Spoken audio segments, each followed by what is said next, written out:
Suatu hari, pada 8 Desember 1947, di atas kapal USS Renville, di sekitar meja besar perundingan, terdapat perwakilan Indonesia dan perwakilan dari Belanda yang dihiasi dengan keseriusan dalam perundingan.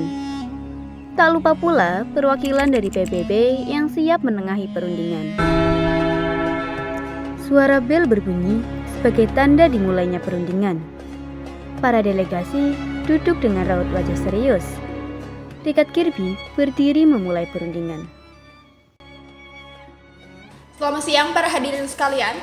Hari ini kita berkumpul di sini untuk mencapai titik temu antar kedua belah pihak, Indonesia dan Belanda, demi masa depan yang damai. Kita berharap agar perundingan ini menghasilkan solusi yang adil dan bisa diterima bersama. Baik, kita mulai dengan presentasi dari kedua pihak. Tuan-tuan, izinkan kami menjelaskan posisi Belanda dalam perundingan ini. Peta yang ada di depan kita menunjukkan wilayah Indonesia yang akan dikuasai oleh Belanda berdasarkan garis Van Mook. Ini adalah batas yang menurut kami realistis. Mengingat situasi keamanan dan kestabilan di wilayah-wilayah ini, kami mengusulkan Republik Indonesia menerima pembagian wilayah ini sebagai langkah awal menuju perdamaian. Benar, seperti yang ditunjukkan di peta, garis Van Mook memberikan batas yang jelas antara wilayah yang dikuasai oleh Republik Indonesia dan yang dikuasai oleh Belanda. Ini demi keamanan semua pihak. Kami, atas nama Republik Indonesia, menolak usulan mengenai garis Van Mook. Wilayah Republik Indonesia sudah jelas dalam Proklamasi Kemerdekaan 1945, dan kami tidak akan menerima pembagian wilayah yang didasarkan pada kepentingan Belanda semata. Namun, kami siap untuk berdiskusi mengenai solusi yang lebih adil. Garis Van Mook hanya memperpanjang kolonialisme. Jika Belanda menginginkan perdamaian, mengapa mereka terus mengajukan peta yang memecah belah bangsa kami? Kami meminta agar semua pihak menghormati integritas dan kedaulatan Indonesia. Jika tidak, perjuangan kami tidak akan berhenti di meja perundingan ini. Republik Indonesia sudah berulang kali menunjukkan komitmen untuk menjaga stabilitas. Namun, kami juga menginginkan adanya penghormatan terhadap kedaulatan penuh. Kami berharap Belanda bisa menunjukkan itikat baik yang serupa. Mari kita coba mencari jalan tengah. Saya paham bahwa kedua pihak memiliki posisi yang kuat. Namun, perundingan ini bertujuan untuk menciptakan stabilitas. Bagaimana jika kita merundingkan solusi yang lebih mendetail mengenai wilayah-wilayah tertentu, sambil tetap menjaga perdamaian?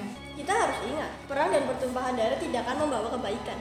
Kami dari pihak PBB ingin memastikan bahwa kedua belah pihak mencapai kesepakatan yang adil dan berkelanjutan. Benar sekali Tuan Graham, kedua belah pihak memiliki kekhawatiran yang sah. Namun, kita tidak boleh mengabaikan tanggung jawab kita untuk mencapai perdamaian yang lanjut. Baiklah, kami dari pihak Belanda bersedia menarik sebagian pasukan kami dari wilayah-wilayah tertentu yang diakui sebagai bagian dari Republik Indonesia. Namun, kami berharap adanya jaminan stabilitas di wilayah yang tetap berada di bawah pengaruh Belanda. Republik Indonesia akan menghormati kesepakatan ini dengan syarat bahwa Belanda benar-benar menghentikan operasi militernya di wilayah kami. Kami juga meminta agar pemilihan umum segera diselenggarakan di seluruh wilayah Indonesia yang dikuasai. Sebelum kita menandatangani, saya akan membacakan inti dari isi perjanjian Renville yang telah disepakati bersama.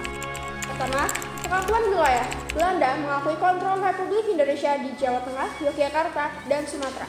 Namun, wilayah lainnya akan tetap berada di bawah kontrol Belanda sesuai dengan garis Van Mook. 2.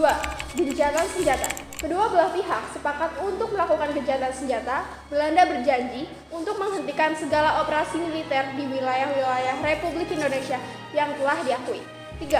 Pemilu. Pemilihan umum akan diadakan untuk menentukan masa depan politik Indonesia dengan jaminan bahwa seluruh rakyat Indonesia dapat berpartisipasi dalam suasana yang bebas dan aman.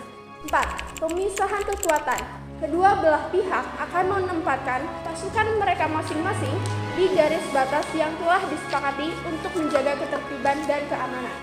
5. Peran PBB. Perjanjian ini akan berada di bawah pengawasan Komisi 3 negara yang terdiri dari Amerika Serikat, Australia, dan Belgia untuk menjamin kepatuhan dan implementasi perjanjian.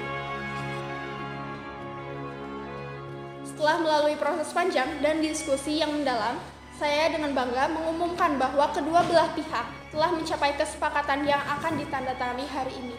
Ini adalah langkah besar menuju perdamaian.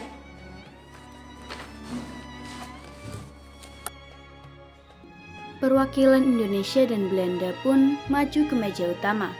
Mereka menandatangani perjanjian dan diikuti oleh tepuk tangan ringan dari semua yang hadir.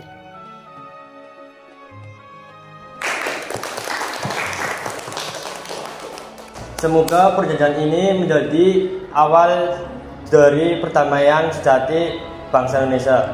Kami berharap kerjasama ini akan membawa stabilitas bagi kedua belah pihak. Perundingan Renville pun selesai dengan hasil keputusan yang dapat diterima oleh kedua belah pihak.